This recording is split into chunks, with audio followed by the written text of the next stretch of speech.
శ్రీకాకుళం జిల్లాలో నిరుద్యోగ సమస్య పరిష్కారం కోసం ఏఐవైఎఫ్ ఆధ్వర్యంలో ర్యాలీ ధర్నా నిర్వహించారు.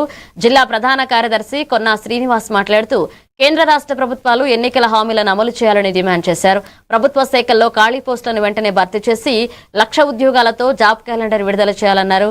పోలీస్ శాఖలో 11,639 పోస్టులకు నోటిఫికేషన్ ఇవ్వడంతో పాటు వయోపరిమితిని 38 ఏళ్లకు పెంచాలని డిమాండ్ చేశారు.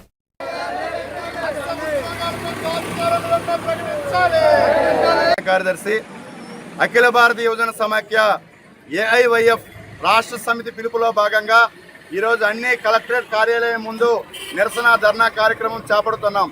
ప్రధానంగా కేంద్రంలో ఉన్న నరేంద్ర మోదీకి నిరుద్యోగ వృత్తి 3,000 ఇస్తామన్నారు.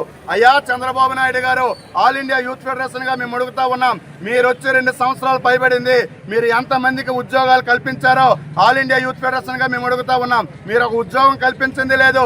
అదేవిధంగా నిరుద్యోగ యువతకు ఉద్యోగాలు, వేలాది ఉద్యోగాలు ఖాళీ ఉన్నాయి. ఆ ఖాళీలన్నీ కూడా భర్తీ చేయాలని మేము కోరుతా ఉన్నాం. అదేవిధంగా వాటికి వయో పరిమితి కూడా పెంచాలని కోరుతా ఉన్నాం. నిరుద్యోగ యువతను మీరు ఆదుకోవాలి. మీరు ఏదైతే అధికారంలోకి చెప్పి నిరుద్యోగ సమస్యను పరిష్కారం చేసి మేము అధికారంలోకి వస్తామని చెప్పారో ఆ మాట మీరు మర్చిపోయారో. ఆ హామీ మీరు నిలబెట్టుకోండి. నిలబెట్టుకోలేని పక్షంలో నిరుద్యోగ యువత అంతా కూడా తిరగబడతారు. రానున్న రోజుల్లో మీ పార్టీ